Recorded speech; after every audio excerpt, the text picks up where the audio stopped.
of Allegiance.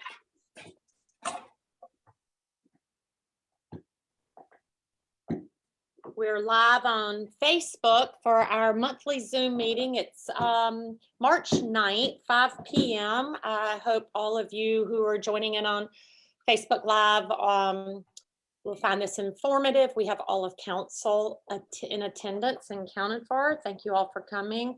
We will start our meeting by saying the Pledge of Allegiance. I pledge allegiance to the flag of the United States of America and to the republic for which it stands, one nation, under God, indivisible, with liberty and justice for all. Invocation, Councilman Wood, I think you're up on that one. Yes, ma'am. If everybody would share with me and bow their heads, please. Dear Lord, for everyone who is struggling today, may they feel your strength rise up within them. May they feel your nearness and be assured that your grace will see them through one day, 1 hour, 1 minute at a time.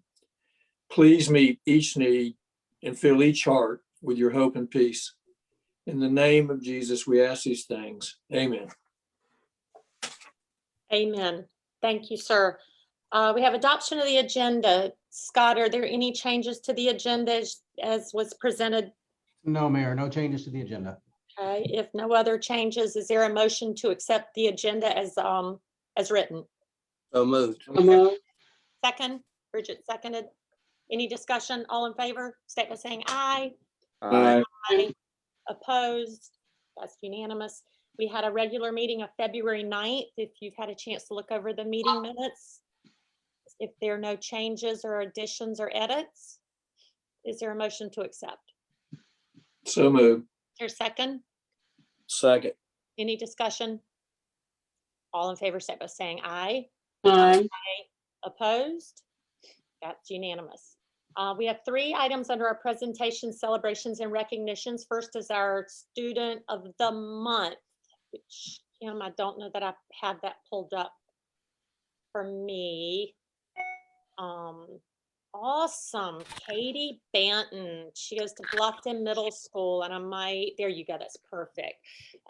We can't wait to have you young students be present with us one day soon. But until then, we like to celebrate you. This is a character program through the Beaufort County School District, and we have continued it for years to really celebrate our kids who make it all the way through our cluster of schools of elementary, middle, and high school to be selected from all of those applicants. And this month it was Perseverance and Katie Banton, who is right there with Bluffton Middle School. She was nominated by her ELA teacher, Allie Walton, and she shared the following about Katie. Sometimes you face challenges without knowing what they are. Sometimes you persevere against a foe without a name. School doesn't come easy to everyone. Our 7th grade Mustang of the month had faced challenges and persevered through them all. Her teachers had been impressed with her adoption and her effort. She is always doing her very best each and every day, even if odds are stacked against her. When her dance studio was closed, she continued on with dance when it would have been so easy to give up. She tried out and made the dance competition team entirely virtually. That's amazing. And danced through injury and COVID. When she had to miss a day, she was making sure she would make it up. When she faces a challenge, she always perseveres. We're very proud to celebrate Katie. She's a 7th grader, and she is our student for the character trait Perseverance. So very proud of you, Katie. Next is marketing, our DMO, and we have Ariana somewhere in the house, I believe. There she is. Comes before us. She's going to do the report of progress and actions on our annual marketing plan. Ari, welcome. There she is. Yes, thank you. And everyone can hear me? Mm-hmm. Great. Can you hear me? Everyone can hear you. You're Perfect. great. Had you on the other one. Okay, perfect. I'm going to share my screen.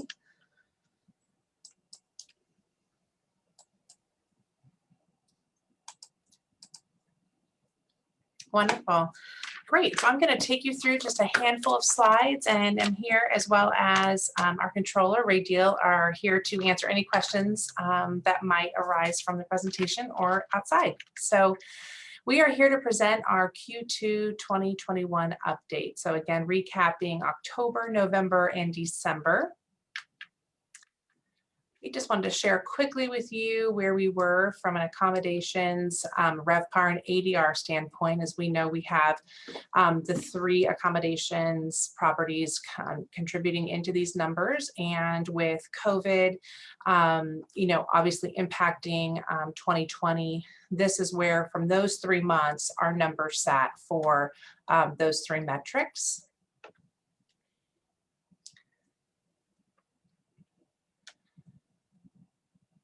Outside of head and bed, we also manage the website metrics and how those performed for us, as well as our social media handles for the town of Bluffton in terms of tourism into the destination, those optics, awareness, and people looking for Bluffton as a whole. And the numbers are really a great story. We have October through December, the visits were at 24,000.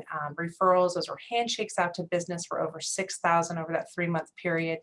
And our website also complements all the work that's being done on social media. So as you can see, we have seen month over month growth with our social media numbers and our metrics. To outperform our comp set, and those are those surrounding towns around us that also draw in tourism. And we have a passionate following, and they love to see anything to do with the outdoors. They love any of our pet postings, and they love our sunsets. So the top performing post over those past 3 months was this beautiful pup here in front of the Church of the Cross. There were over the 3 months, 28 events held. Some of those events, just so we can kind of work through them, there were a combination of 2 ribbon cuttings. We had a handful of virtual events. We had our golf event, conversation and cocktails. So we just look at that as a whole. 28 events were held.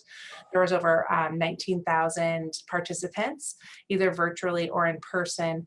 And as a whole as well, we look at just the recognition of our region, and that is derived in our public relations numbers. So over here with our impressions with 1.7 billion, which equated to an ad value of over 2.4 billion. So that equated to, as a total, again, talking about our region as a whole, were 590 stories and mentions. And that again was in your quarterly update. So people are talking about the Low Country, and it's a great thing to see. We've talked prior about the Bluffton series of videos that we will be bringing to life. That will launch at the end of March and complement the website efforts that we'll talk about in a little bit. In addition, we have our Southern Living Media buy.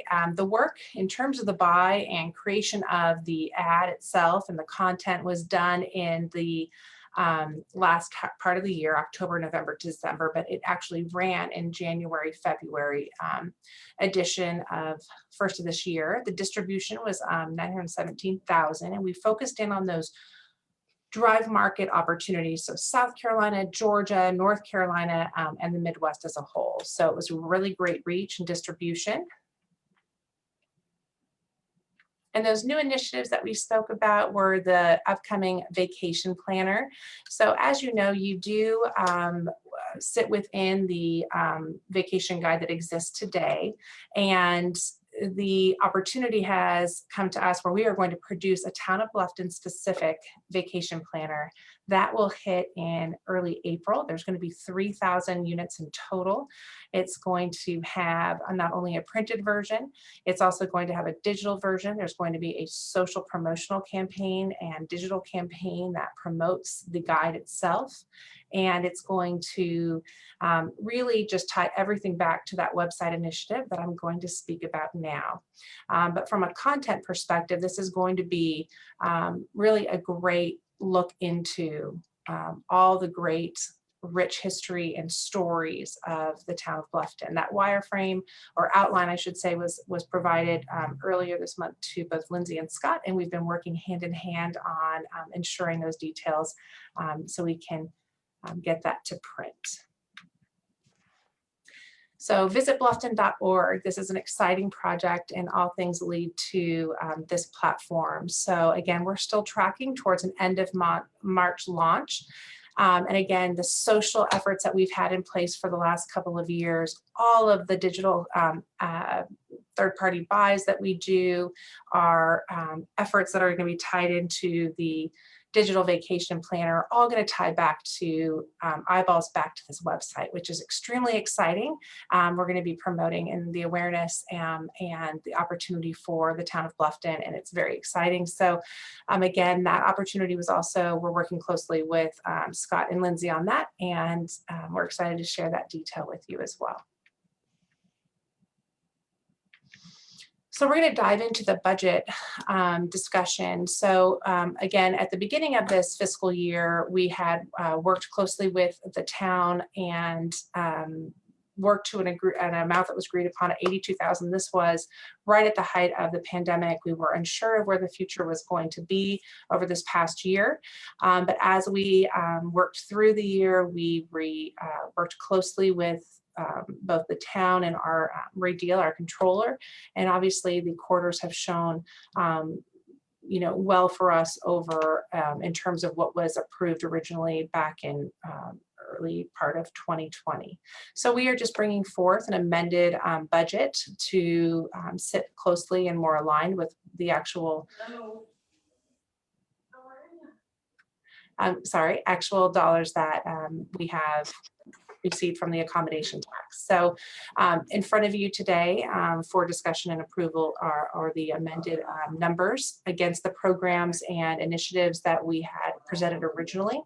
And so we went $82,000 was the total that was approved early 2020, and the amended will be $220,000. And so those are the numbers there. I didn't know if we want to pause and walk through that, or Hold on, well, question, Ari, is this our new figure that's coming from the percentage that y'all get? I know it. Okay. Absolutely, Mayor. And this one is one that we've been working closely with the town finance group, as well as just working through what was coming in on a quarterly basis. And we wanted to make sure that we amended that in front of the council as well as yourself to understand that these are the numbers that support the actual, and that what is coming into support and how we're going to break those dollars out is to maintain initiatives that we put forth earlier in this PowerPoint, which would be the website, continued social efforts, the vacation planner. Right. The reason I ask, that's coming before us in budget, and it is a number that we're required to pay, and you're just given the presentation, but maybe questions from council on that, and more details would be good right now. Mayor, Anyone? if I could just jump in for just a moment, just as a reminder to council before the questions come, we challenged the DMO this year with making a plan that was scalable because of the volatility of the revenues that we were expecting. Clearly, this reflects that our revenues from ATAX are much greater than we anticipated, given the COVID environment that we were in. And so these numbers, as Ari alluded to, recognize the fact that those revenues are greater. We are obligated, for those at home that are watching this, we are obligated by law, state law, to allocate 30% of our accommodations tax revenues to our DMO. In addition, we have a local budget policy where we allot up to 8% of our local accommodations tax revenues to our DMO. And the projection of 220 is reflective of the expected increases to revenue that we did not anticipate when we passed our FY21 budget. Thank you, Scott, for the backup that's needed. Any questions? Ari, one thing I'll ask while they're thinking, you had shown a slide on the vacation planner, and I'm guessing it was just for purposes of tonight, but I noticed on the bottom it said visit hiltonheadisland.org. That is going to be changed to our website. Yes, ma'am. So we didn't have a rendering of the new because it's in production, and but Okay. yes, it was to give you a visual. Those pages though that you saw, though the footer will be changed, were the specific Bluffton pieces that live inside the existing book. But we will use a portion of those pages and create new content, and everything will be branded specifically to the town of Bluffton with no reference. Okay. Any questions of Ari at this point? Okay, move on.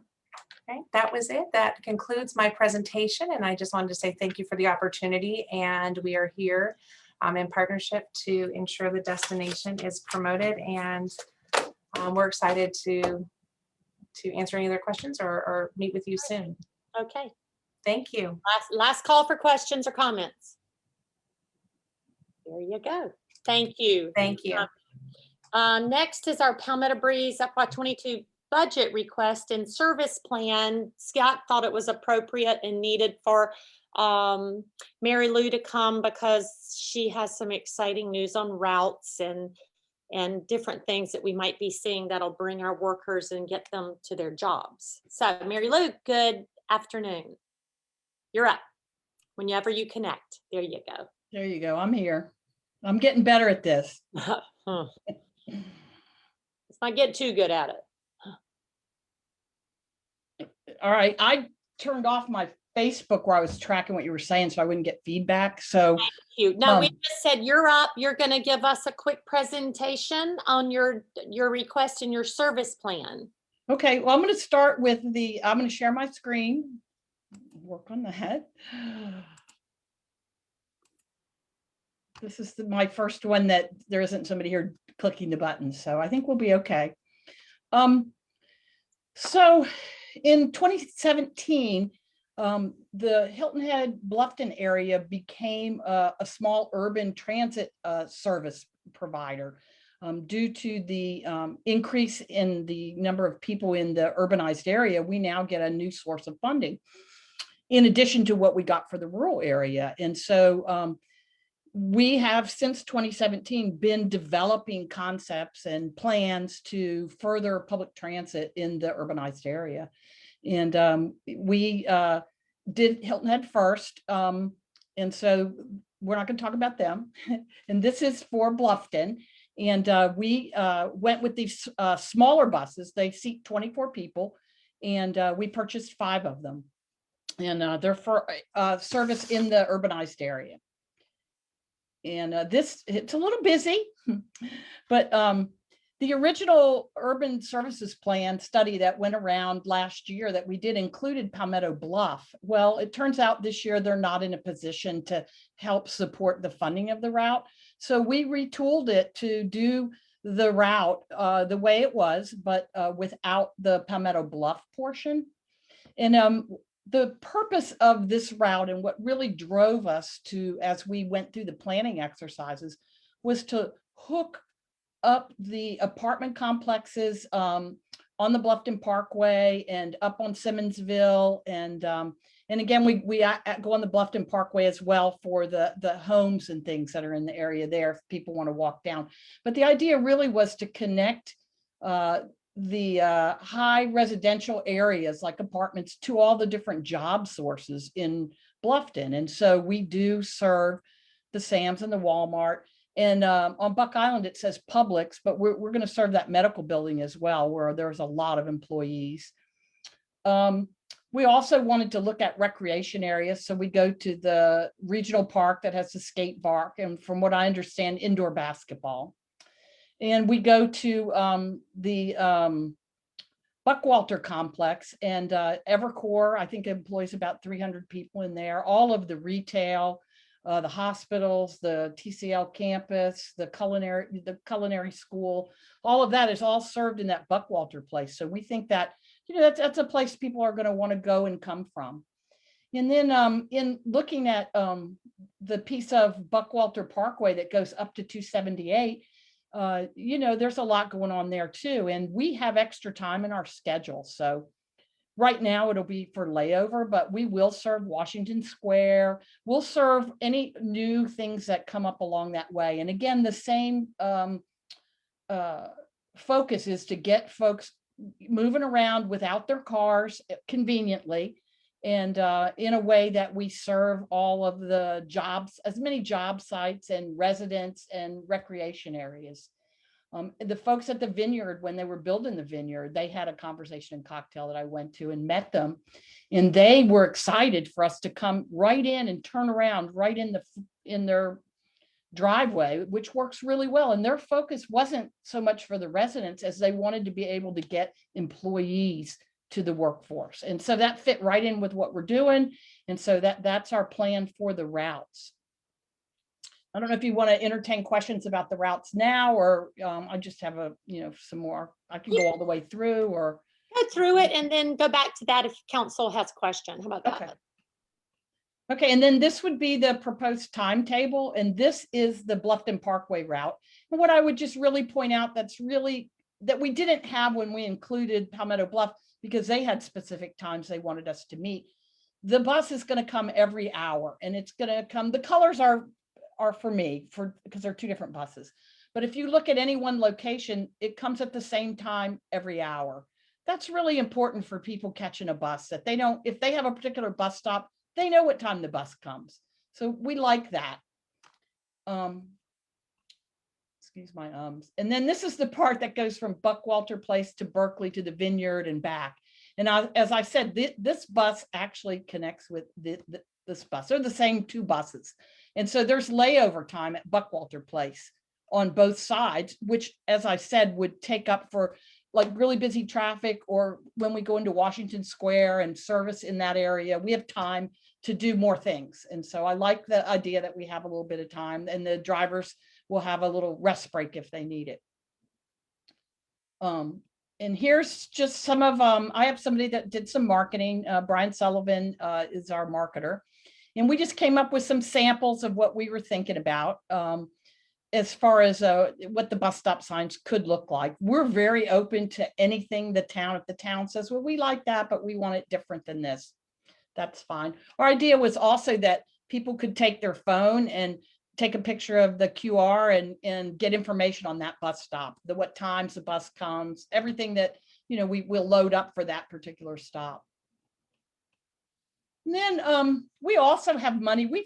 We're probably in our 5th urban grant, and I'll get to the budget side of it. When we ask for money for the budget, we're just asking for a local match for 1 grant at this point. In the beginning, we had 3.5 grants all at once, but now we're just doing an annual grant, and the local match helps us to fund everything that goes with it. And what I explained to staff is that we already have the money put away in grants that have been matched that covers the bus stop signs, the bus shelters, benches. Here's some sample shelters. These are made by a company called Toller, and they're all Toller. Why I like Toller, they're down here. They're very modern, and we can put these shelters up with all solar for the lighting. We can do advertising or not advertising. We could just do the route map and farmers market if we don't want to, if the town would rather not us do advertising. The advertising helps offset the local match money that we need. But, we're open. We're not set in any way we want to do it. What I like, though, looking at this shelter, you can see this is a metal, well, you don't really see, it's a metal screen. And what it does is it provides shade, but it lets air come through. And I prefer these over anything, because when you get glass, they get broken, and people like to shoot air guns at them. So it can be really not a great thing. And then the plexiglass will cloud up. So I prefer these because they do let air through. You can see through them, and they're indestructible. And again, we'll work with the town staff as far as picking out the kind of shelter that you want. If you go on the Toller Solar Solutions, they must have, I don't know, 5 or 6 styles, 10 or 20 roofs. I mean, you figure out how you want it to look, and we want it to look like whatever Bluffton wants it to look like. So we're very open with that. And I know I talked to the staff about where would we locate bus shelters. Where you locate bus shelters is really where people are boarding the bus. So probably out at Buckwalter, different locations where the apartments where they're getting on would be good locations. We'll be open to wherever preliminarily we want to try to position shelters. And then what happens is we count everybody that gets on and off the bus. And so we will have a list in short order of the highest boarding locations, because sometimes people might get upset. Why did they get a bus shelter? We didn't get a bus shelter. Well, you have a methodology that says wherever the most boardings are, that's the order of the bus shelters. We can also put up a sign and a bench. Toller also has poles that are solar lit that would put a light on, or you can actually get them where the light's off. And then when you come to the stop, you pull a little chain and the light comes on. So they're all good amenities and good. I mean, the schedule doesn't run that late, but in the winter, it's dark by 6 o'clock. So we would have that. And then perhaps there'll be further expansion. There's the routes. If anybody, I can go to any of those screens if anybody has questions. Really good news and great routes. Mary Lou, I just have one question. Yes, I think we have to look at where our zoning is, where shelters can go. Maybe I'm wrong, but I would like to see if we're contributing, it's in our budget. I'd like to see our logo, Heart of the Low Country, or maybe our colors somehow to blend with your logo, and even on your sign would be nice, even if it was our seal of something. Would just be my suggestion or thought. But I love the route, love to see it and see how you can change it up if you need to even. We're very flexible. I pride myself on the ability to be easily able to adapt. And so with enough notice, we can go anywhere with the buses. And, the idea is just to best serve. Yeah. The other thing you don't see Old Town served. And we have a Route 503 that's part of our system now. That's for Bluffton and Hilton Head and has been for a long time. Well, we had a lot of riders that used it and they kind of fell off. And right now the route's not running, and we're going to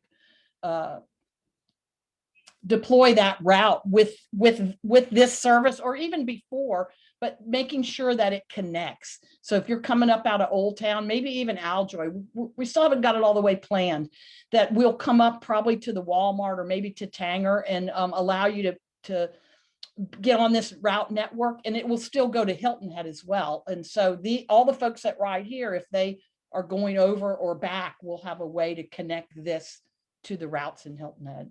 Any questions or thoughts from council? I just had a comment. I think it's a great presentation and definitely a well-needed service around here. I think that'll alleviate a lot of the concerns from workers who, are looking for ways to get to work. And it seems a good trade-off also for employers, and that they'll have a, means of transportation for their workers. And I think in the areas where she's mentioning where it won't be an actual shelter, but to still do a bench out, I think would be a great move to do. So those who are standing, wouldn't be able to accommodate everyone, but at least those who are standing, who might be elderly or whatever, would have an option to sit down as they're waiting. And every year we put different capital in the grant that we get. And so that the shelter program and bench program can continue to grow. We'll start with what we have, and then every year we'll add to it. Any other questions? Yes, Mary Lou, what are the fees? We're looking at charging $1 fare, and that helps offset and makes the grant last longer. It doesn't offset the local match, but it does help with funding of the route. So it's going to be $1 on each route. So if you just want to go from Bluffton Parkway to Buckwalter, it's $1. If you're going on up to Berkeley Place, it's this piece here is going to be $1. So if you get on here, it's $1, and then it's $2 to go from here to here. And what would it be to go from, for example, Buckwalter to Hilton Head if you stayed on the bus? Well, this bus won't go to Hilton Head, but we'll have a transfer, and it would be the $1 to get down to here, and then the across the bridge and back. That route is priced at $3.50 $375, I think all of our demand responses are. And in Hilton Head as well, that fare was set long ago. And part of our renovation is to get a more user-friendly fare for our demand response. Because we have them over in Beaufort as well. And I think it holds people back from just going on a quick trip. If they have no other option, $375 is a deal. But if it was $2, I think you'd attract more people. And so that's our future. And we're looking at balancing all this and getting it to be a more realistic fare. Yeah. So across the bridge is $375 at this point. From Buckwalter to Tanger is $1. Last question, how long will this route stay as it is? How long will you commit to it before you tweak it? Well, it all depends on what the town wants or what we see, but I generally would think you'd want to run it a year before you even start measuring, because it takes a little while to get the hang of it. And we're going to market to the businesses. I do have a full-time marketing person, and we're going to market to all the businesses and really help them. We also offer employees, your first week is free on any of our services with a letter from your employer. So we're going to do everything we can to really get folks aware of this service that we offer. The other thing I want to mention is we have a mobile payment app, and we're going to make it very attractive. I can't say exactly what it is, but we'll have a weekly rate that's very attractive that they can buy on their mobile phone. Like, say, I think over across the way, it's $15 a week, but we haven't determined yet exactly what we're going to charge, but it would be something very attractive. So someone could just get the mobile app and then ride unlimited for that period of time. Mary Lou, when does this start? And yes, answer that and I'll. July 1st. July 1st. Make sure we have this presentation. This is something our communications director can get out as well. And our Don Ryan Center, it'll get on our website. It's good information to have to help you get it out to the businesses. And I'm thinking we're going to do a whole lot of marketing and events to get this word out and have a big grand opening. And, you know, it's a lot of fanfare. This is a big deal. Yeah. Well, we could have a big deal and let's all ride it. Let's, with your first route, I would love that. Share $1 and ride to Tanger and back. You can go on the first inaugural ride. Yeah. Any other questions, Counsel? Yes, Mayor, I have one if I may. Yep. I'm just want to find out a little bit more. You know, I'm looking at this route, and it used to go to Palmetto Bluff, and you made the statement that they didn't want to pay their share or something. Would you clarify what you were saying? I would be happy to. Initially, the planning was to work with Palmetto Bluff because they had a lot of their employees at apartments in Bluffton, and they were paying. They contract with us now to do a morning trip and one afternoon trip, but for years they got visa workers, and so when they got visa workers in, they put them up in the apartments, the Avalon Shores apartments. And they paid us and probably 5 or 7 other transportation providers to bring people in and out of Palmetto Bluff. And so part of the planning work was working with them, and they wanted to be involved. We met with them down at Palmetto Bluff before COVID, and their higher powers were very excited about partnering with the town to be part of this. And what happened this year is that the whole visa program, last year they didn't get any visa workers. The visa program is a lot of work and a lot of commitment, and you don't really know if you're going to get anybody. And so they opted to not go after the visa workers this year. Well, with that in mind, I was in contact with their HR director, who, checked in to see whether they still wanted to invest in having the bus come out to Palmetto Bluff. And the answer I got was not this year.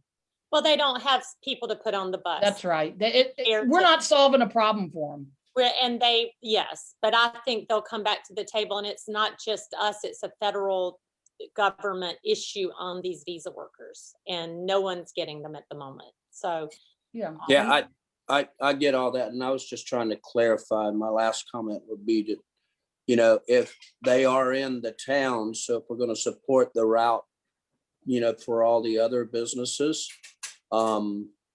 I would just wanted to make sure that they weren't left out just because they didn't want to pay on their own. You know, Yeah. if we're going to use taxpayers' money to pay for it, then I want to make sure that all our businesses are taken care of equally. My only question. Thank you. I agree, Larry, and we can have that conversation with them and see their thoughts and bring them back to the table. So I agree. Anything else? Great presentation, Mary Lou. Thank you. Thank And you. we And look forward to this presentation. If you would send to Scott or if whoever has it would be great to have. I certainly will. Thank you very much. And so the budget part of it is, I went on y'all's agenda like this afternoon and just to see what it all looked like, a budget presentation. And No, you know, it's really what you just did. oh, that's perfect. Because I was going to say what we're asking for. I'll just go over it really quickly. The project, the grant that we're matching, the total project cost is $1,229,433 is the project cost. The grant, the federal grant pays $833,765, and the local match is $330,563, which includes all of the urbanized area. At this point in time, this year, we're using 2010 census data to break up the cost by population. The three areas are the town of Bluffton, unincorporated Beaufort, and Hilton Head. And so just so you know, for this year, that was 2010 census data, and probably next year when we break it up, it'll be 2020 census data. I don't know what that's going to look like, but I just wanted to say that.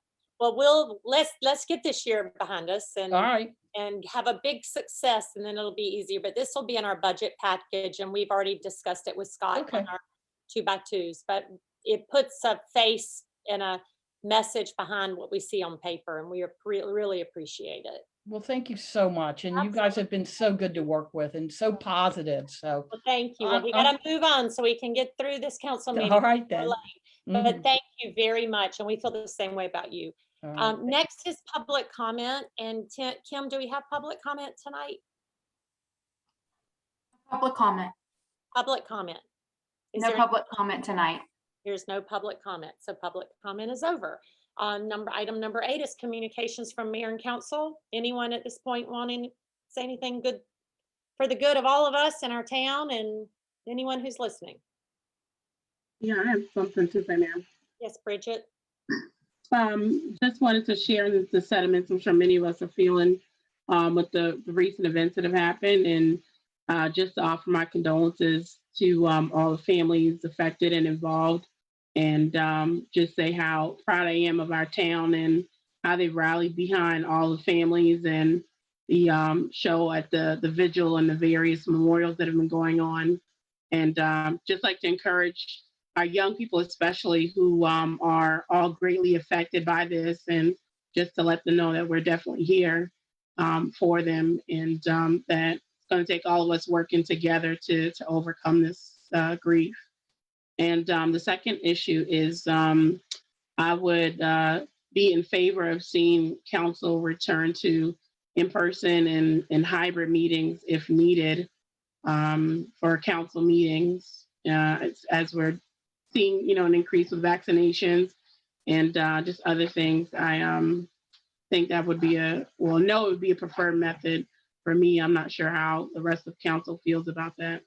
Okay. Anything else? Anyone else on council? I'll jump in. I had gotten a call on that, Bridget, and we talked about it at strategic plan. I want all of us to be on board with it. Vaccines are getting available to our age groups now, and I actually was able to get a shot. So I know I'm getting there. I don't know. I can't ask the rest of you unless you want to tell us, but I think it would be a good process if everyone's agreeable to the steps getting there, hybrid and hopefully totally in person, understanding everyone's concerns. Maybe Scott could look at process on that and let us all know and chime in. I would love to hear everybody else's thoughts on it, but let me just first jump into about this town and these people and our police department and our first responders and our staff and everyone on this screen. the love and support that we can give to a family that so many people or families that so many people don't know, but drop everything to say, what can I do? How can I help? Is just overwhelming. And these families are going to need it. I want to, and I hope these families are listening or will listen. These were great kids. These 3 young men are amazing young people, people you would be thrilled to have as your child. And I've not been able to meet the Graham child, but I know the families that are around them and listening to what those kids said Sunday, and they need our help. And so many other kids need more help. I mean, we need to look in the mirror, guys. We need to help our children. And Coach Hop said it, in the athletic world, show up at a football game, show up at a baseball game, go to a t-ball game. What do you have to do on a Saturday? Go cheer on a child. And let's try to stop this and have more mentors to these kids and help support the good ones, because there are a lot of good ones out there. And these 3 kids were leaders. And I hope that gets out. It's not written in the press the way it should be. They were amazing. Chief, thank you for being on top of it and providing as much as you can. And I know you're a mom and you put your feet in those shoes, and it's hard. It's hard. We lost another lady who, gosh, when you're 90, you know that's a good life. Jeannie Kitty was such an inspiration, I think, to so many people. And let's not forget her either. She was one of our first midwives in Bluffton and had so many stories of the history of our town. And listening to the presentation from our marketing organization, I want those stories out too. That she was something else. I hope someone's captured her tales and her stories and her memories, because it's pretty special. Okay, that was it. Anyone else thoughts on Bridget's thought about meeting and council? Could we start looking? Do you have opinions? Do you want to talk about it now? Do you want to talk about it offline? Maybe have a plan by April or by May to try something based on vaccines, based on ability to come or not come?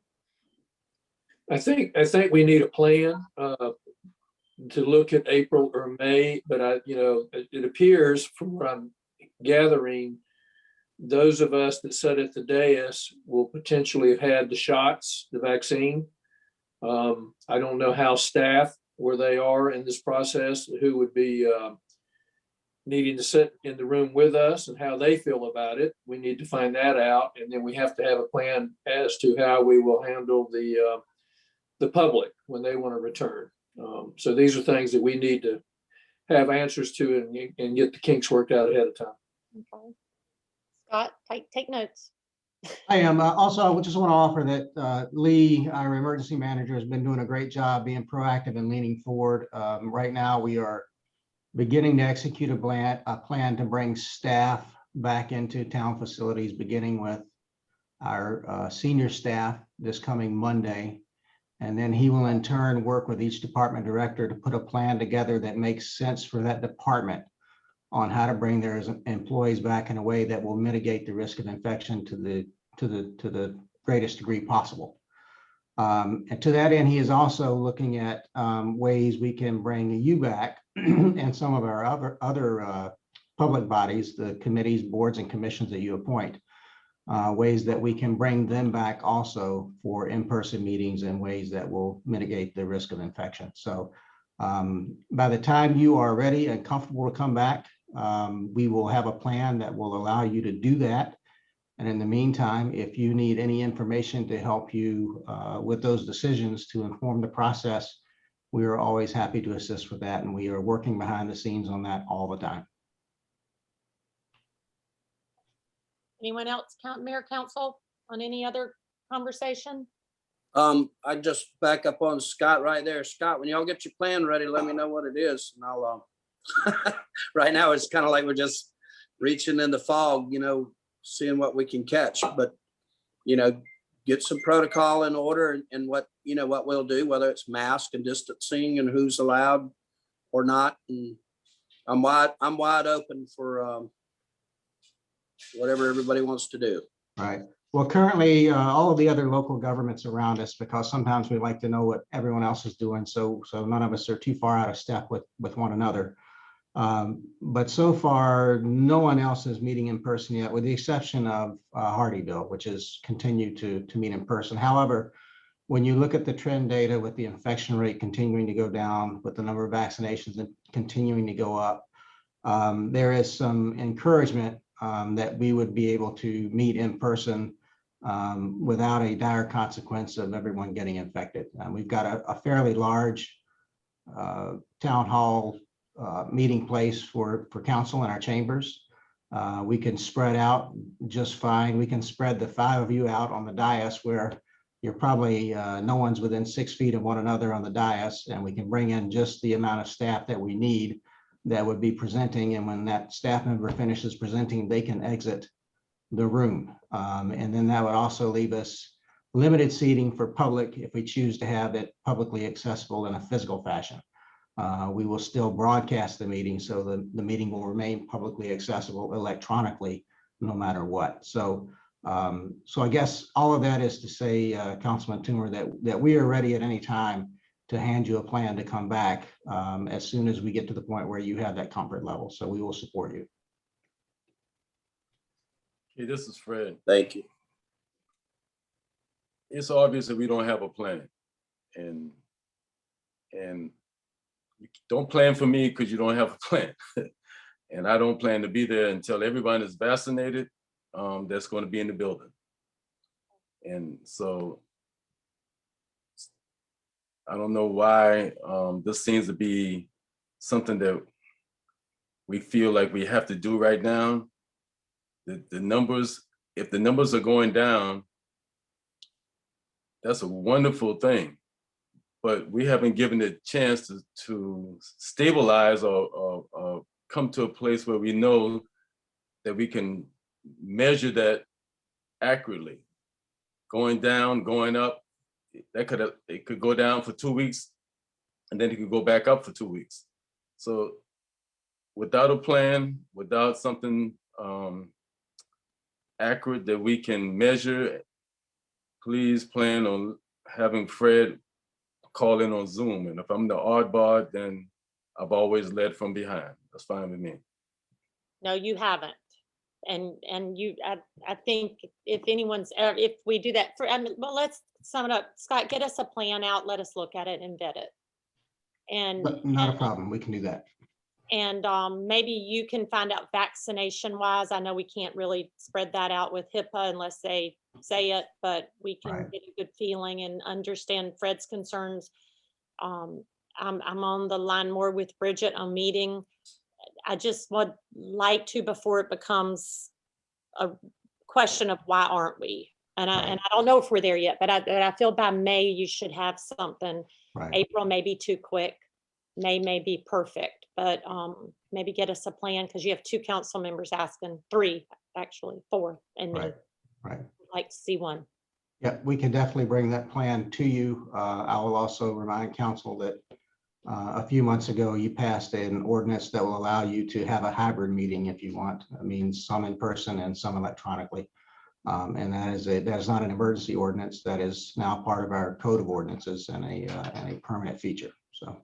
And I respect people who, even if staff has an issue, that they can still present that way. And I really respect people who decide to go that route. But slowly, there is a place to start meeting again. I hope. It's just, this is really hard for me. And I know it's really easy for others, but we'll make it work. Okay. Anything else from council?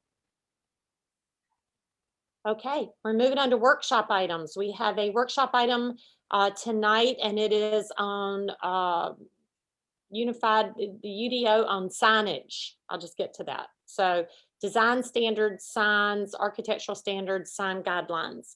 Heather, good evening. Good evening. Okay.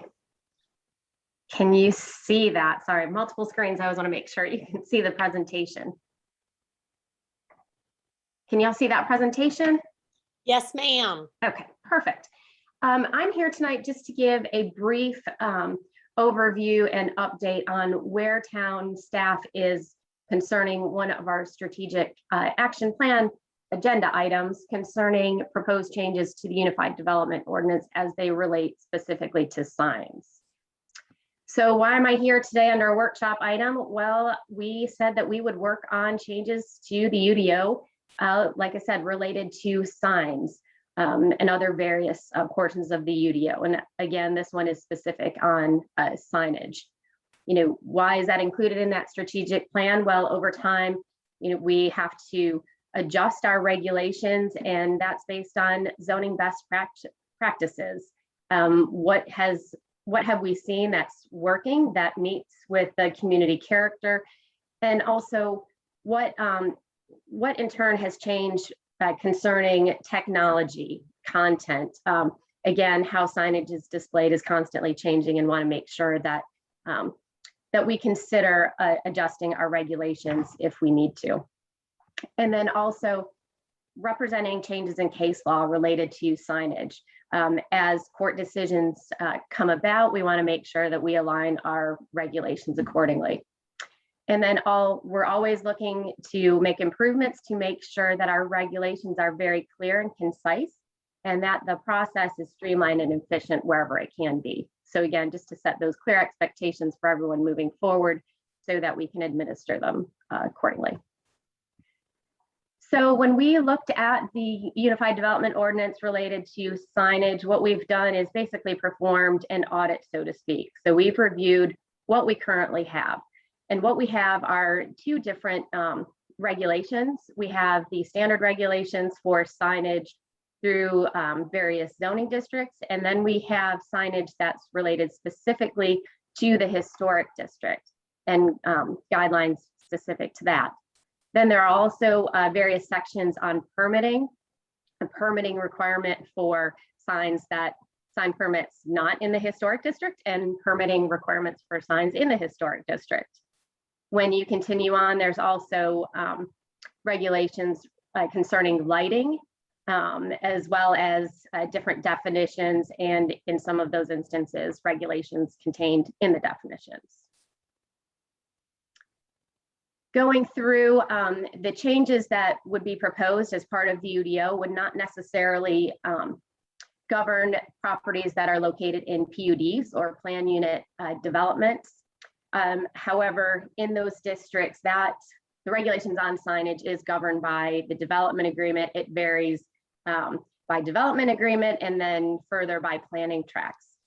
However, as we move forward with changes to the sign regulations in the UDO, should a development agreement propose changes or amendments, this would be another opportunity that they could choose to make revisions and use some of these regulations.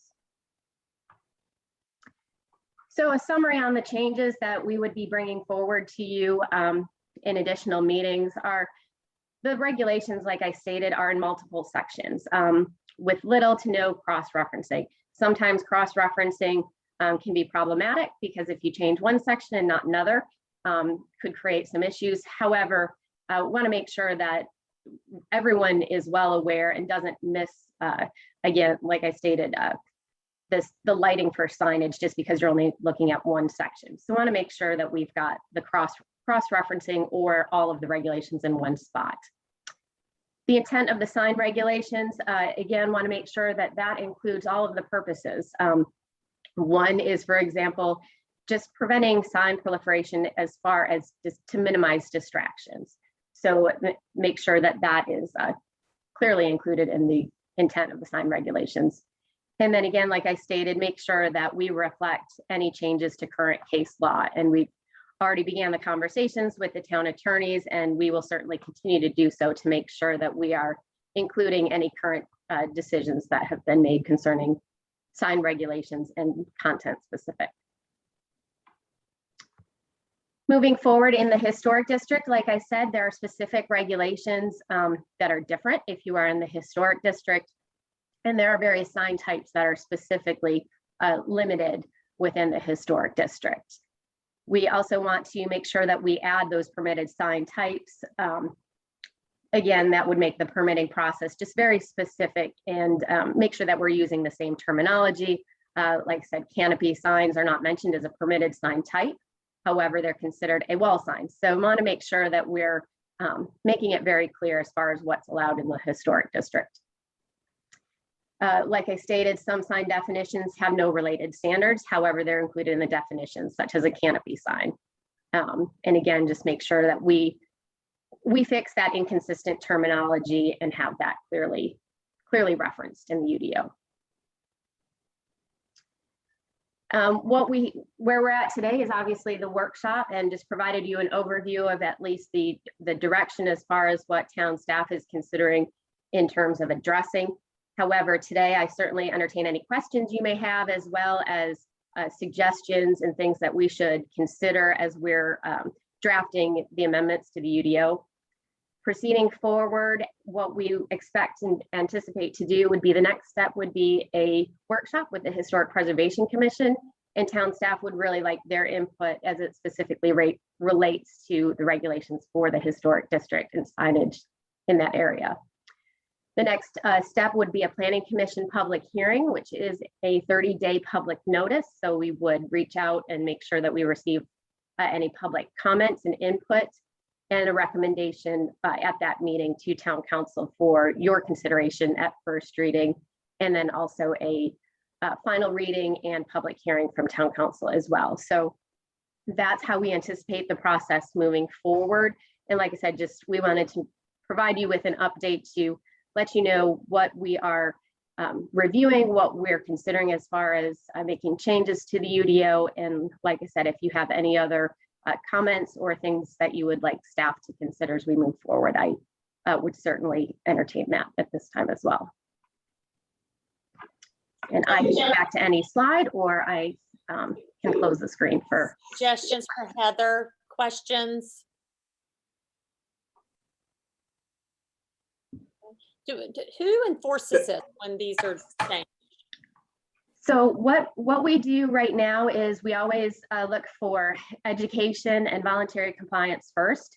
So growth management staff, through phone calls, email follow-ups, and information, sends that to the property owner and the business owner. And ultimately, it would be through the code enforcement division. However, we really try to move forward with education and voluntary compliance as much as we can from the growth management department first. Okay. Questions, anyone?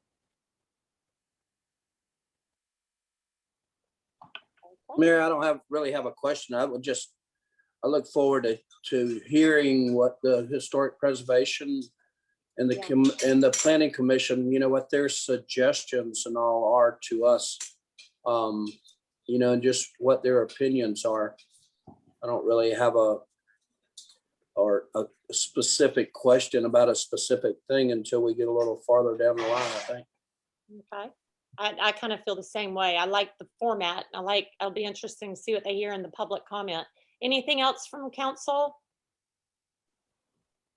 Okie doke. Good job, Heather. Thank you. Next, we have a public hearing and a final hearing on our UDO Article 5 relating to standards of building types, maximum building footprint, and height. Was there any public hearing comment, Kim? No. Let me go through the process before Heather pulls it up. First reading for public comment at the public hearing for the consideration of an ordinance amending the Town of Bluffton Code of Ordinances, Chapter 23, Article 5. Second call for public comment at the public hearing for Chapter 23, Article 5 of our Bluffton Code of Ordinances. Third and final call for public comment at the public hearing for our ordinance amending the Town of Bluffton Code of Ordinances, Chapter 23, Article 5. Public hearing is closed. Heather, you're up, I think, again. And were there any requests for changes on this, or does council have any questions or to remember what was said? And Heather, were there any changes to any of this? Okay. No, there were not. There were no changes after first reading. And I will also state to you, this comes forward with the recommendation of approval from town council, as well as approval through pending ordinance doctrine as well at the last meeting. And do we have to restate that again tonight, or it's already suggested in the? I believe it's already suggested, and I do have a motion for your consideration. Okay. Any other questions of Heather on this? I have one. Yes, sir. Heather, and it may not be related, I may be confused on this. When you look at the 2.5 story height, where does that measurement begin? It begins at grade. At grade, Yes, sir. okay, and then, and I may be confused, on the, when we went from the 1 foot freeboard to a 3 foot freeboard, does that apply to this area as well? Yes, it would apply to this area. However, just what is within the flood zone, and I don't believe it affects anything here. Okay, that was my question, because I could see the conflict there. All right, If you feel that it does, how do we address that? Are you sure it doesn't? I guess I want to just make sure. No, as far as I'm aware, it does not. And if the overall height, if you recall with the flood ordinance, and because it's lowering, everything should still be higher, if that makes sense, because our flood zones all, for the most part, especially in this area, did all lower, I believe, by 3 feet. Okay. So by lowering at the minimum of 3 feet. So by that lowering and then the freeboard, it still is less, if that makes any sense. Any other questions? Thank you for that. If not, is there a motion to approve amendments to the Town of Bluffton Code of Ordinances, Chapter 23, Unified Development Ordinance, Article 5, Design Standards relating to certain building types, maximum building size, footprint, and height, and was first reading, continued to be with the pending doctrine ordinance? I'll just put that in there. Is So moved. there a second? second, Any discussion on this? I guess it is official as soon as we vote, so we didn't have to do that. All in favor, state by saying aye. Aye. Are there any opposed? That's approved. Thank you very much. We have a few formal items. First is Mr. Forster, an ordinance amending the Town of Bluffton 2021 budget to provide for expenditures of certain funds and to allocate certain sources of revenues for the said funds. This is second and final reading. Chris, That's correct. Good evening. No changes since last reading. does anyone have questions for Chris on this? It is a second and final reading. If not, is there a motion to amend the Town of to amend the Town of Bluffton FY 2021 budget to provide for the expenditures of certain funds and to allocate sources of revenue for the said funds? So moved. Is there a second? I'll second. Any discussion? All in favor, state by saying aye. aye, Aye. Any opposed? That's unanimous. Natalie, Accommodations Tax Advisory Committee recommendations for the quarter ending December 31st, 2020. Get to you. Good evening, Mayor and Town Council. I will share my screen. Okay. Are you able to see the presentation? Yes. Okay, perfect.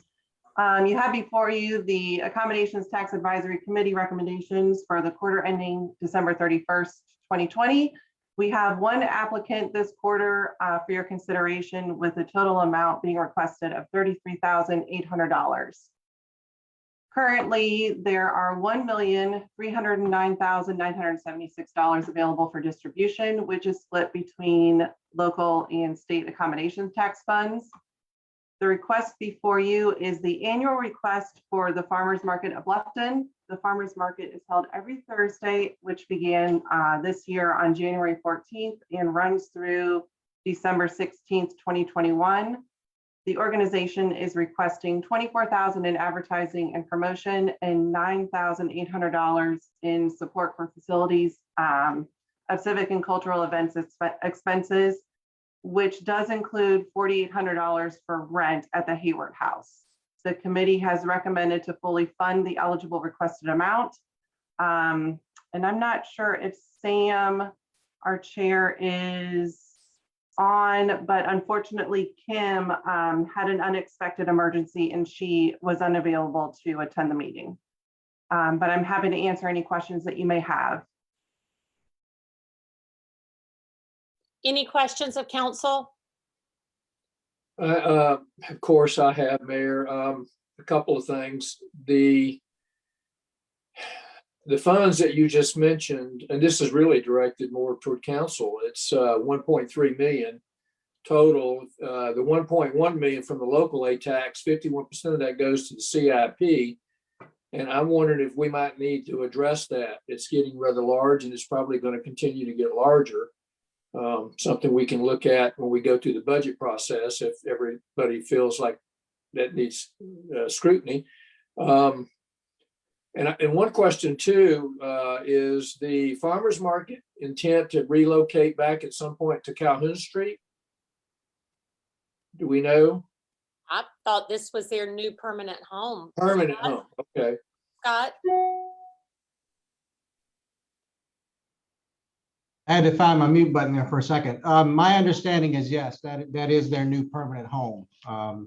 It seems to be working out so far, and I don't think there are any plans to go back to Calhoun Street at this time. Okay, and then my final question is, in our strategic plan, we have a public art program now, which is a good thing for this community. And, one of the things that was listed on here that on the screen was tourism-related expenditures per South Carolina Code of Laws, arts and cultural events are allowed. When you look at the table rating matrix, there's nothing in there that would, I would assume some of the art funding would eventually come through ATAX, but, I guess what I'm saying is when you look at the matrix, it's not conducive to that. So maybe that needs to be looked at and modified at some point. Just a thought. Thank you. I think a lot of your questions should be discussed in our budget process, and I don't know if anybody's had a one-on-one or anything with Chris, and it's notes to give him.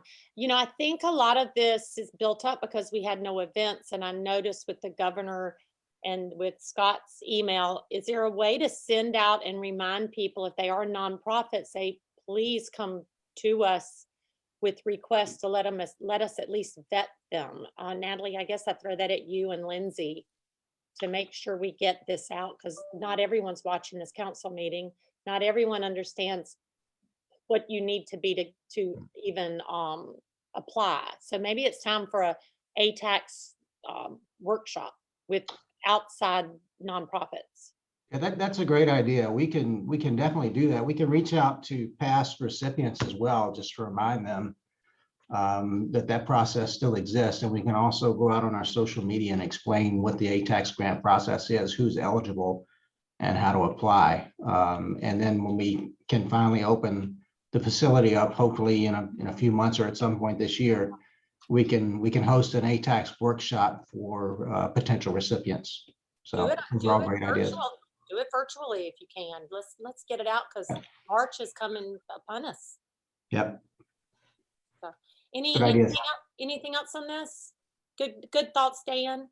On this, there is one request of 33,800 and amount recommended is 33,800. Is there a motion to approve this request of our committee?